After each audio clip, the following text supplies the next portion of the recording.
We've come to the last panel of the day, and it's I've been referring to this as Yarns O'Clock. So it's yarn time. We've learned a lot, I think, or hopefully taken on quite a bit of info today about process and tips and tricks. And I think we're going to look at it in this last panel kind of through lived experience as the primary lens, to put my little academic nerd hat on. But really what that means is chatting about gigs people have played, festivals, touring, all of the stuff we've kind of touched on today.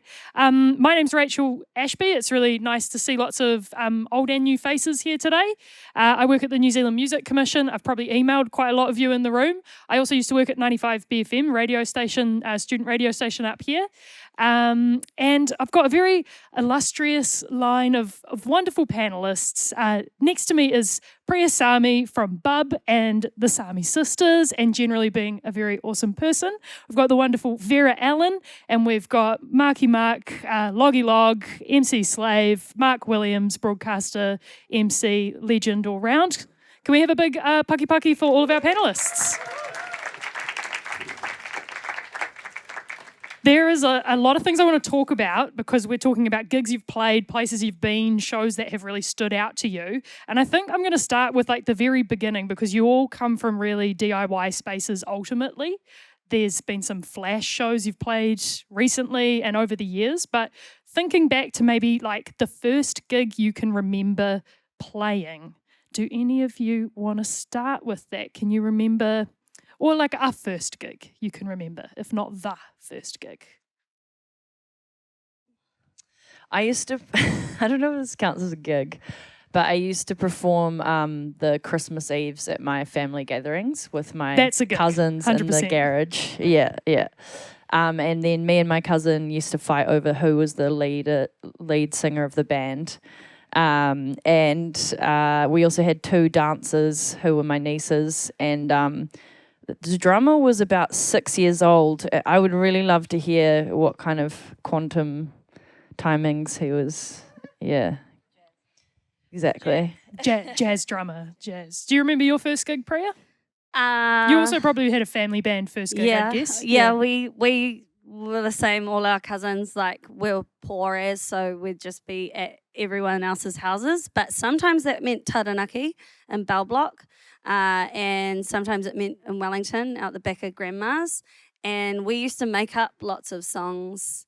I don't know why, but there was a song that was called Hippopotamus Nice. Ooh. And then and before Flight of the Conchords? Bottom is nice. Yeah. Yeah, Lovely. Really good. It was really good. No, and me and my cousins, like, we're Fijian Indian, and we'd make pretty racist songs, actually. I don't need you to repeat those ones, though. Yeah, we'll stick with hippopotamus. We're just trying to fit in. But yeah, I think my first real show was at Shadows. Oh, shout outs. The old student pub on University of Auckland campus. Yeah, which was real cool. One of my music tutors had a band, and he asked if I could support them at a Shadows gig, and I was just by myself playing these crappy songs that I wrote in high school, and it was pretty scary and kind of made me realize it's you just kind of got to go and do it. That's a great place to start, I reckon.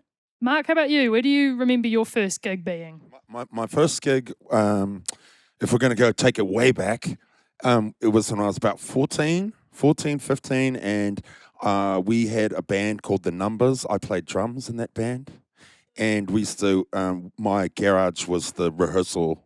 We established the rehearsal space in my garage. Good garage theme going on. And that was that was a very long time ago. And our first gig was at one of our schoolmates' 16th birthday at a house somewhere in Wimmelwawa or something, I think, from memory. Yeah. Nice. So humble beginnings. I think probably, hopefully, a story that sounds familiar to lots of people here. I definitely did the cousins pageant with a lot of costumes and things as a child.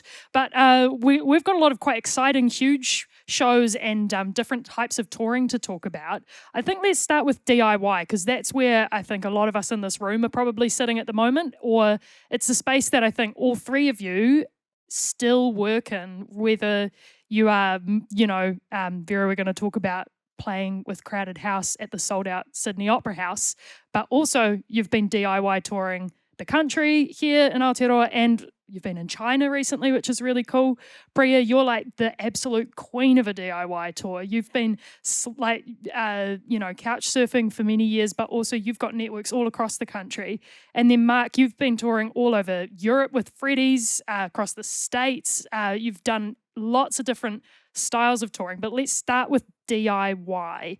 What is a favourite DIY show that you've played in recent years?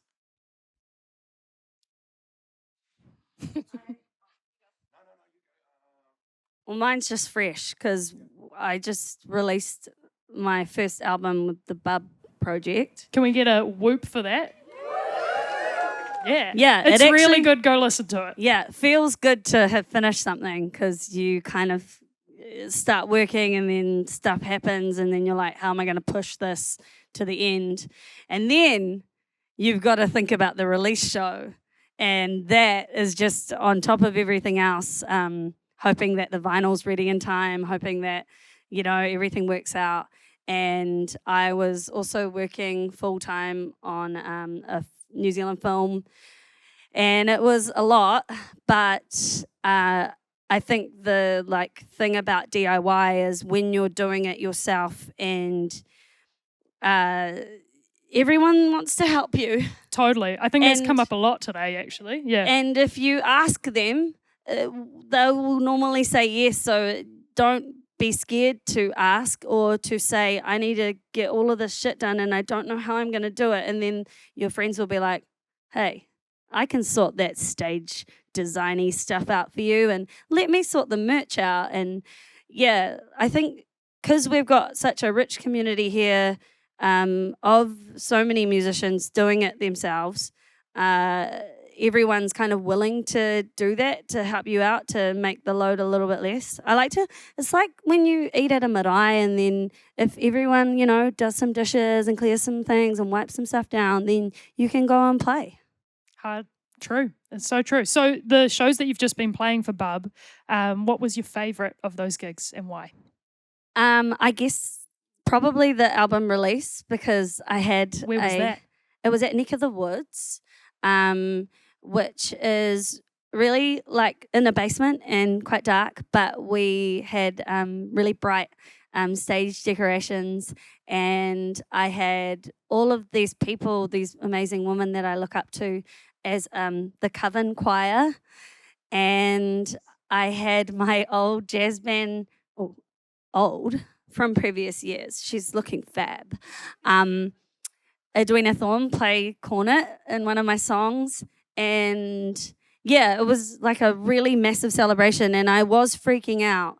But then as soon as we started playing, I had all the stuff to look forward to, and yeah, when I was listening to Amelia talk about her mood boards and stuff, I was like, that's such a cool idea, is to reach for the stars and then sort of go, okay, this is what's going to happen with the money we have and what the time we have, but also just surrendering to what happens and going with it and not being beating yourself up about not getting that perfect light. For sure. Or something just having a good time, and it was really fun. It was the joyful culmination of, like you said, a lot of years of song crafting and songwriting and process that had gone into that. But then also a gig is, as we've talked about a lot today, the end of a lot of planning and process and stuff. And it's come up quite a few times already, but I know you're a bit of a spreadsheet queen. So what do you do ahead of a show like your release show so that you can actually just surrender to it and have a nice time and enjoy the actual moment itself? I make a lot of lists, and then I read that list and I get overwhelmed and I put that list away. For tours, we did I organized a Dreams single release in 2022, and I just had spreadsheets and spreadsheets of venues, their contacts, and if I'd emailed them, and figured out dates and it kind of helps. I'm just stealing what Amelia said. It's good. It's reinforcing an important point. But but she, like you just get it all out of your brain so you can like step away from it and then see it a little bit more logically, and then it doesn't seem so overwhelming, and then you've got it there to share with someone that might want to help you. Yeah, and all your friends can go, I see what you need me to do. I can help out with this bit. That's awesome. Yeah. Vera, I want to talk about China because this is a really cool DIY sort of series of shows that you've done. Unless there's another show you wanted to mention first, or I have one in mind. Okay, let's go there. Yeah. So I see it in your face. Yeah, it's like transported back. So last year we were in Austin for South by Southwest, which we ended up pulling out of. So instead we had a bunch of unofficial showcases, and one of them ended up being in the parking lot of this really old school 1950s diner that was set looking out onto the highway, and it was built stage on the back of a truck. And so that night we'd played 3 shows that day, and we were so tired. We were just like at the wit's end. It was freezing cold, but we were all dressed like it was summer. Classic. Yeah. And then anyway, it was, there was 3 of us playing. We played on the back of the house truck facing the highway. The only other people there was the other band that played. And then this man was pacing up and down the parking lot with a giant pole and like trying to like dig it into the ground whilst we were playing, whilst like cars were just like going past, and then there was just insane feedback from the mic. And then like he started just coming up and handing us costumes. So we had like these like crazy hats and like old leather jackets and all this. It was absolute chaos, and we like, it was one of those gigs that like we didn't want to be there. It was like but I look back on it so fondly, even though it was kind of hell on earth, like in real time. Yeah. But I feel like, knowing you, Vera, I feel like there's a song that'll come out in the wash one day from that experience. We'll hear about like wizard robes in a track, and we'll know what you're talking about there. It is the kind of colour, though, that you get when you're touring or when you're playing lots of shows that does help, I think. Even if it's grueling in the moment, if you can process it with your friends, with your band, with your people, is that like something that you think about actively when you're playing shows, about how you kind of stay grounded in those experiences, or make them a narrative if they were kind of whack, I've never had a linear career where it was like, you play this type of venue, then this, and it's always like upward. I've always like, even from the beginning, I've played some like huge shows and then tiny shows and then huge shows and tiny shows. So it's just part of the process, and honestly, like those end up being the funnest shows that you look back on and just like, that was fucking ridiculous. Yeah. You got to have a bit of both, which is something that you've done heaps across your career, Mark. You've played, when you were kind of like duoing as the Rhythm Slave, that would have been a really different style of gigging. I'm still the Rhythm Slave. Don't worry about that. Yeah. But then when you're emceeing for Fat Freddy's, that's like a completely different scene and space that you're working with there. I mean, yeah. It's been a long time. I've been doing it for 30 plus years. And I do remember the gigs in Napier, doing support for Push Push, getting beer cans thrown at us because we were rappers playing at a rock gig. Literally doing the Blues Brothers, rapping. But without the cage. Doing the dance, but without the chicken wire, that's right. So we've done that, but then we've done these massive 20,000 people, 30,000 people festivals, or sometimes, easily 10,000 people at our own shows in places like Berlin or London. So it's quite extreme. But when you mention the DIY thing, I think for Freddy's, everything's a little bit DIY, even at this stage, because we are our own record company, we are our own crew, we kind of are fiercely independent since day one. So even in recent years, it's still a bit DIY, even though it's on a much, much, much bigger scale. Probably when you think of an example, that during the COVID years, we decided to film shows, record an album, film it live, and do it as a show, but with no audience. It was sort of our answer to what the hell are we going to do, And that really, it broke up our routine, as it did everybody. But we'd go to Europe once, twice a year, sometimes every year for the last 20 years. So that was our answer. It's like, shit, what are we going to do? It's like, I know, let's just do it. Let's do a gig at the Michael Fowler Centre in Wellington with no people. and it felt like an important moment for you guys too, though, like taking stock and like a shifting of gears almost a wee bit. Yeah, it was. I mean, that wasn't necessarily the intention, but I think it sort of naturally was. And it was kind of just a way. It's like, how can we be active? How can we reach our audience that is overseas since we can't get to them?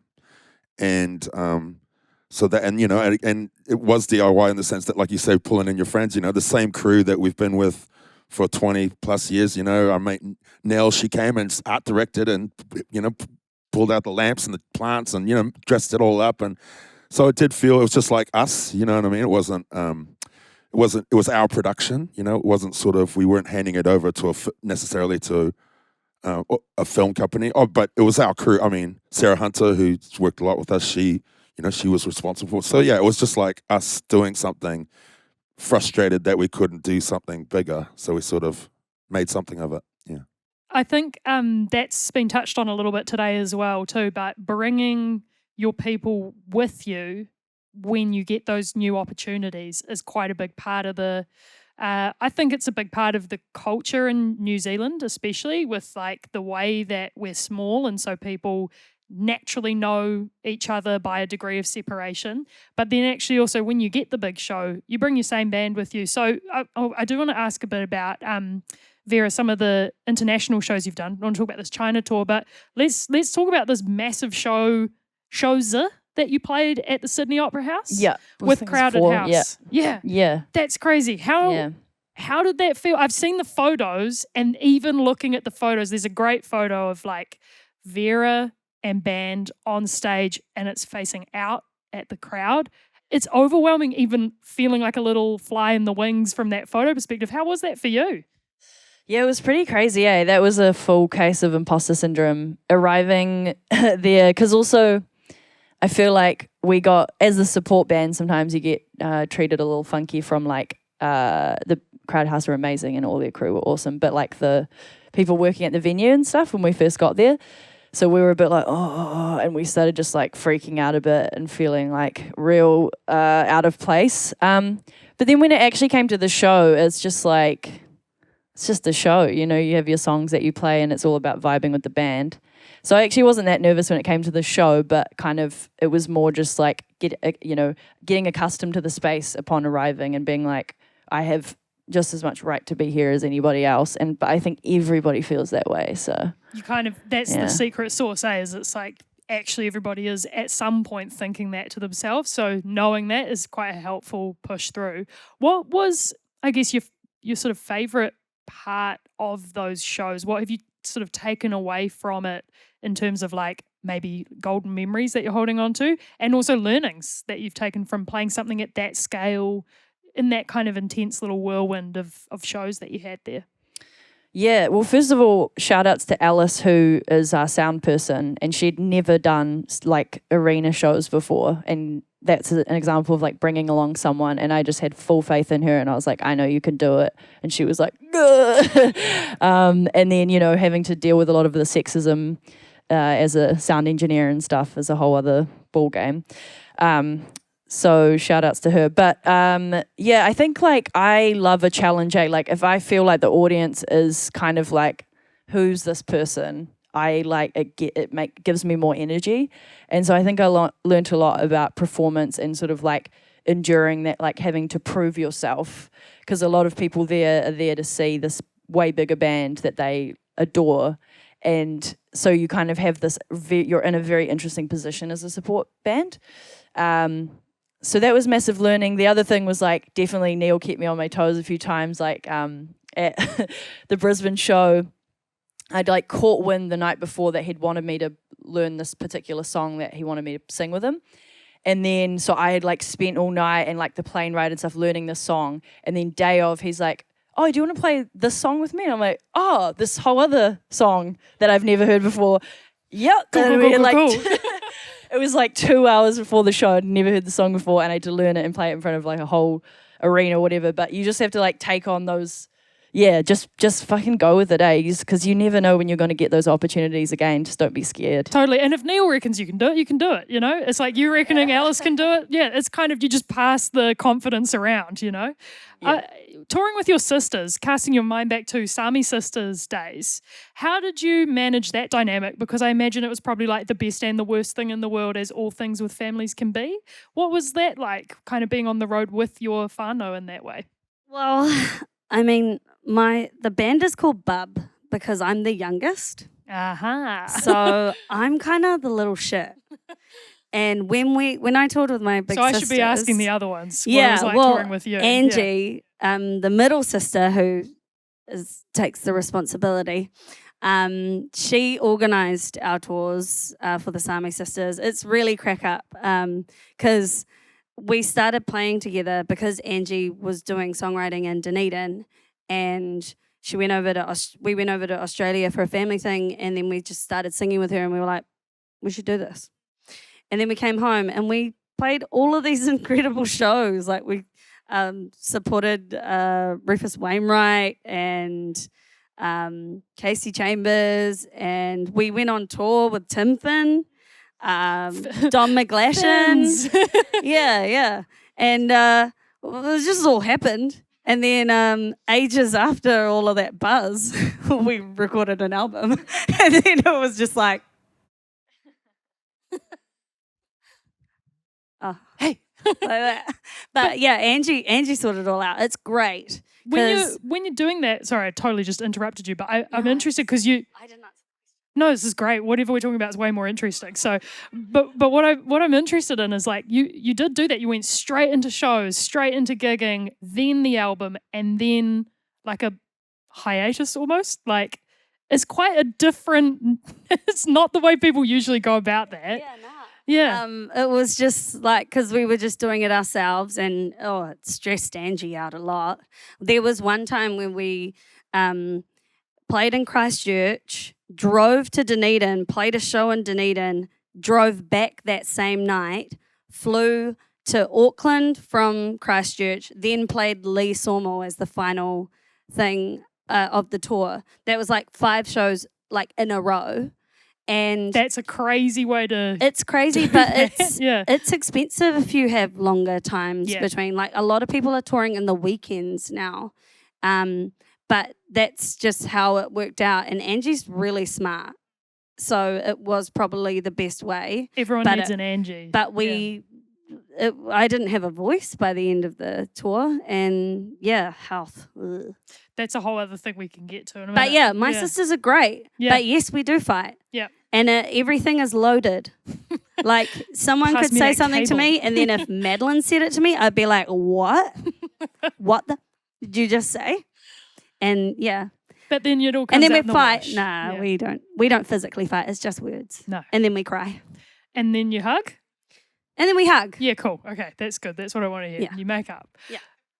Freddy's is basically a family at this point. You've been together for decades now and touring the world, but also, as you've already mentioned, you all, have your families, you have your people as well. So when you go on these big international tours, which you're basically doing every year, you kind of, I imagine, have to leave your families at home behind in order to go and be with your Freddy's family and do these shows. What's that experience like? Do you guys talk about it with each other? Do you sort of have to lock into a different mode when you're on the road? What's that kind of experience? I mean, but if you were to add up the extended Freddy's whānau, we're like talking about 60 people. It's crazy. If you get it up, our partners, children, close friends and colleagues, it's quite a massive group of people. And some people are like, oh, it must be great. You must take everybody on the road. It's like, if we did that, we would need another 3 buses. You have to have your own plane. We have, get our own plane, So, I mean, I guess, I mean, that's always something that's been incorporated into what we do. Like we always, our children, the children factor is always one. Like often tours would be scheduled around school holidays. Oh, no, we can't tour then, it's school holidays, you know what I mean? So there's a lot, when booking, Nicole, our manager, she would all these things she would take into account. Oh, no, we're not. So Toby can't make that. He's got to take the kids to soccer, you know what I mean? It's like, that's, of course, now that we're older and the kids are much older and I've got 2 young women on my hands now. It's like, it's much easier, you know, it's much easier. And of course, it's not such a big deal. But also we used to, you know, we would do things like, particularly in New Zealand tours, where, you know, one show would be like, okay, whole whānau is coming down. We're doing 3 nights at Black Barn. Everybody come down. We spend 5 days in the Hawke's Bay and make a party of it. And that was always a good way of, you know, just doing that once a year was just a good way of keeping everybody together and sort of update. You know what I mean? Like, everybody's on the same page and sort of catch up with everybody. And totally, you know, so, and it's just really healthy. It makes everybody, I think it was important for all of us, for me included, that, you know, that the kids they saw what was going on. They knew it wasn't Dad just disappearing for a month, 6 weeks to Europe, and they've got no concept of what it is. The girls from day dot, and that's the crazy thing. They were born into it. You know, and my oldest is 21 now, so she doesn't know any different. People will say, "Oh, it must be terrible. It must be terribly hard on the family. You're going on tour," and it is. There's no doubt about that. It is challenging, but luckily I've got a really cool partner / wife who's fully supportive and endorses it. And my children, like I said, they miss it. You know, it is hard, but they don't know any different. And Dad comes home with cool stuff from Europe. You know what I mean? Which is not a bad perk. It's a good perk. You know what I mean? And as I said, you know, and there's been times, like I have taken a couple of times, I did get the kids overseas. That's special, yeah. We played at the Sydney Opera House on the steps of the Sydney Opera House, and the kids came. And, you know, had a weekend in Sydney. We went to Luna Park. We did, and we took them to Barcelona, and they went to the Sonar. It was my children at like 3 a.m. at the Sonar Festival in Barcelona, and to go see Anderson .Paak, who was on at 2 a.m. You know, and then that's how it runs. The festival runs all night because it's too hot during the day. Do you want any more kids? Are you my daddy? No, no, thank you. You could have 3 Sami sisters. Like the Sami sisters. Yeah, I'm just girls. I've adopted the Sami sisters. Thanks, Dad. No problem.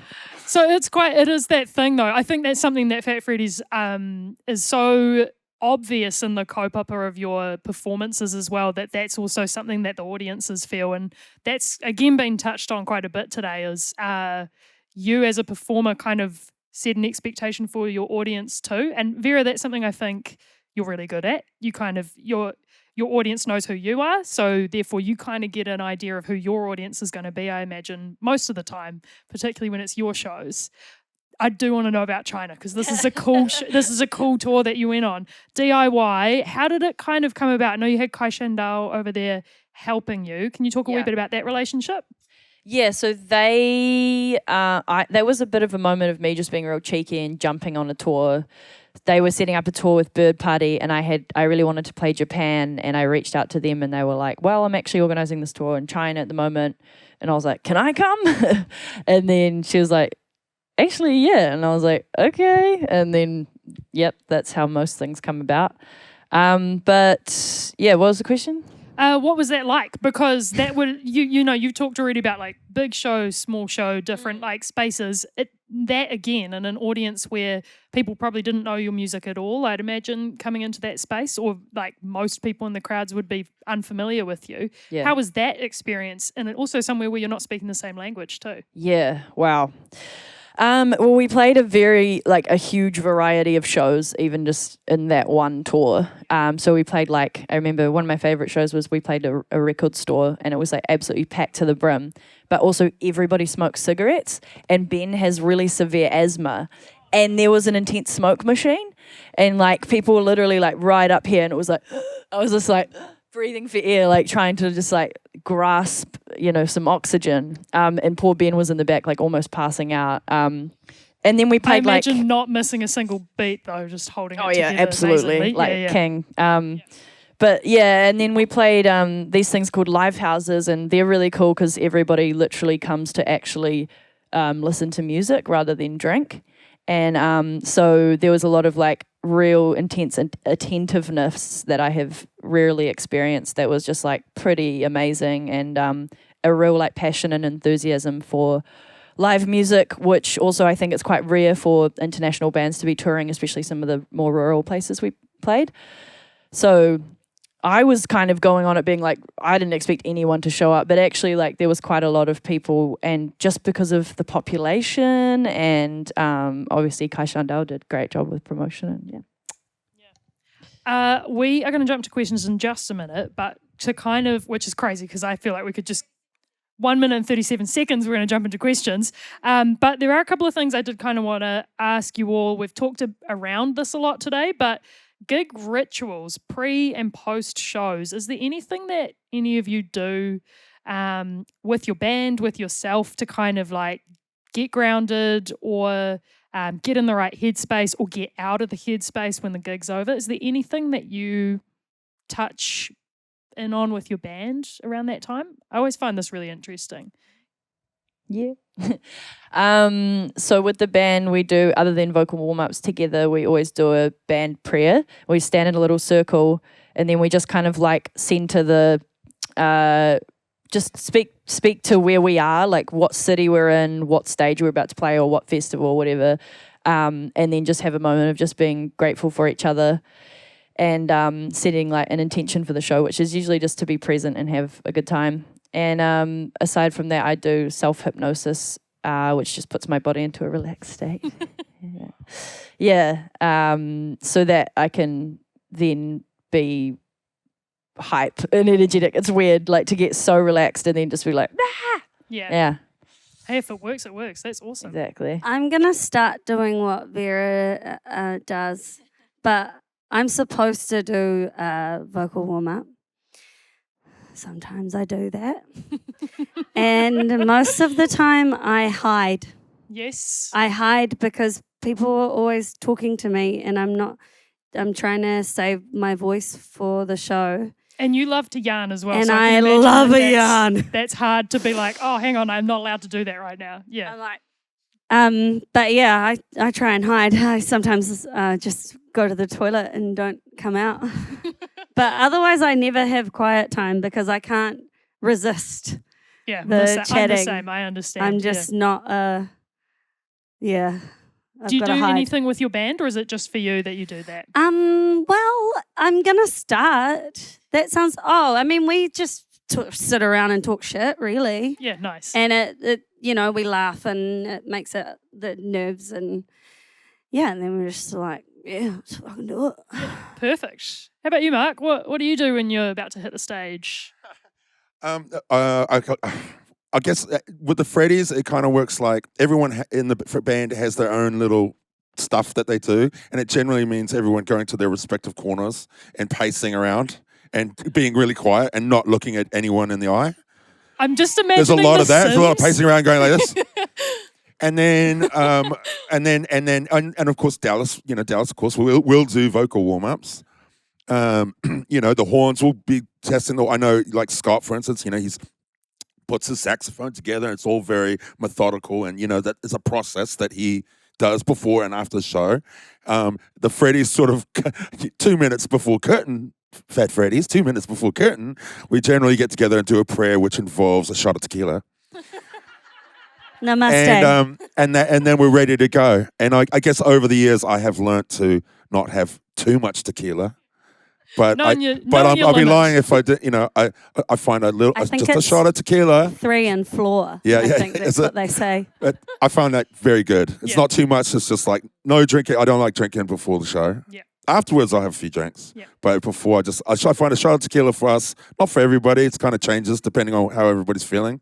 Might be a shot of sometimes ginger and lemon. Yeah.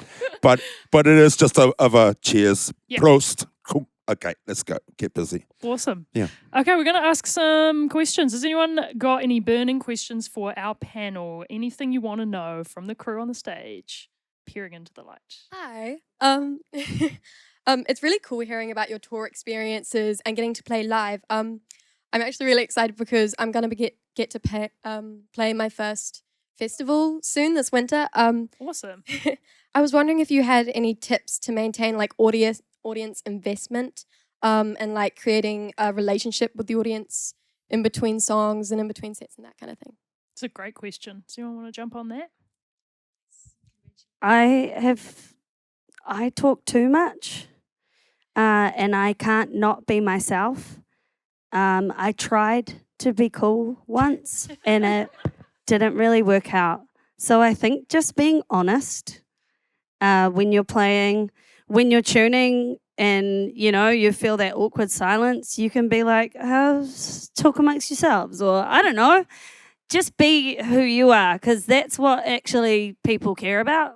Like, they don't want to see some, if you're not feeling like a confident rock star, you don't have to act like one. You can just be yourself, and they're going to hear your music anyway and get that too. So I'd say enjoy it and try not to forget about it and take those little moments, and yeah. Ugh. Yeah, I think you should never feel obligated to like be a stand-up comedian in between your songs, or you don't have to say anything, because sometimes just running into the next song is more powerful. You know what I mean? So I don't think. I mean, that it depends though. If the gap's going to be 2 minutes, you might want to say something, because 2 minutes is a long time for nothing to happen. But if you just got to retune your guitar, or I don't think you should feel forced to have to fill that gap, because essentially people are there for the music, and that's first. Yeah. More just general advice about festivals. Often things don't go as planned, and there's like a lot of rogue activity. So just just roll with it, and don't like be too hard on yourself if it's not perfect or something goes awry. That's like very, very normal. Yeah. Surrender to the sound and just have a sick time. That's a good slogan for a tea. Surrender to the sound. Here we go. Another question. Thank you, Willa. Mark, there's a question for you. Are you the voice of the KFC ads? Yes, I am. Oh, yes. Oh, Thank yeah, you, I'll bro. sell you some chicken. I will flip some chicken in your direction. It's a day job, and I don't know, most New Zealand musicians, one way or another, have day jobs, and I'm just fortunate enough that mine is flipping chicken. Got another question? Yes. What's the most difficult thing about fame? Ooh. Everyone's going to have imposter syndrome I'll and let say you that know they're not famous. If it happens.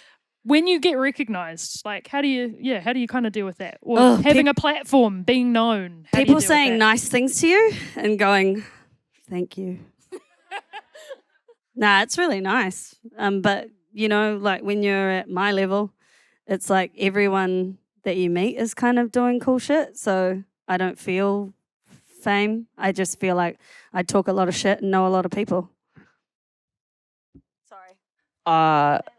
No, that's a good one. I wouldn't know would be the first thing. But secondly, I think like just like I think if anything, I've learned that if you like a musician, just talk to them and tell them you like their shit, because to be honest, like especially in New Zealand, we have a real problem of not complimenting each other enough and expressing how we really appreciate someone's art. Like I've never had someone come up to me and say anything positive where I have responded in a way that's like, oh, fuck off. Like it's only ever been like very welcome. I'm like, thank you. I'm about to have a nervous breakdown. Like, you know what I mean? So I think just talk to people and yeah.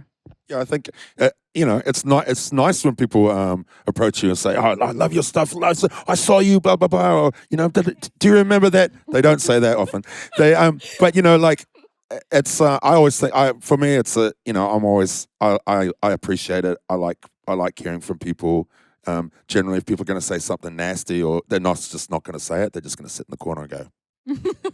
So it's like it's really I'm always appreciative and try my best to be polite. My children, when they're younger, did not always like it, because they'd be like, "Dad, you can't go anywhere with you out stopping and talking to people. I hate it." They hated it, and I would always be like, "Oh, you know what I mean?" They're like, "Damn." But yeah, whatever. Teenagers. One more. One last question. Hi there. I just wanted to ask a question about, like, as an artist, how you kind of differentiate yourself between the character of, like, a musician and an artist, or like the persona that you put on versus like yourself as a person? How much do you like let yourself kind of blur that line between like when you're on stage versus when you're off stage? How much are you taking up there with you, or how much are you keeping back? Great question. Who wants to jump on that? I'm blurred. I'm blurred. You're you on stage? Is that Yeah. what you're saying? Yeah, you're just you. Someone told me I should try and make a Sasha Fierce for myself to be more confident, and then the idea of that just scared me. So I just Kept on being Priya. Yeah, that's but good. I hide behind the songs. Once I'm playing guitar and singing, I feel powerful and awesome. And then afterwards, I might tell you I had a nervous poo. But that's it. That's who I am. I can't help it. I take my shoes off when I'm on stage, and that's how I switch. And then I put the shoes back on. That's like Superman's glasses, but it's your shoes. Mark, do you do anything? Yeah, I think I feel like when we go on stage, when I'm performing with the Freddys, it's like I do feel it's a bit of an out of body experience. I don't feel I'm there, it's me, but it's like a superhuman version of me. And I don't, and it is really, I do have it is like an out of body experience. It's definitely me. I'm there, but I'm so hyper aware of everything going on around me that it's quite surreal, and it takes me quite a bit to come down afterwards because I just lose. I try. I mean, that's what I want to do. I intend to lose myself in it. I don't want to be even thinking. I just want to just absolutely, out of body experience. So yeah, full vibing. Yeah, full vibe it. Full vibing. That was a great question. Great questions, everyone. Can we please have a huge paki paki for our wonderful panellists? And I'm going to give the mics over to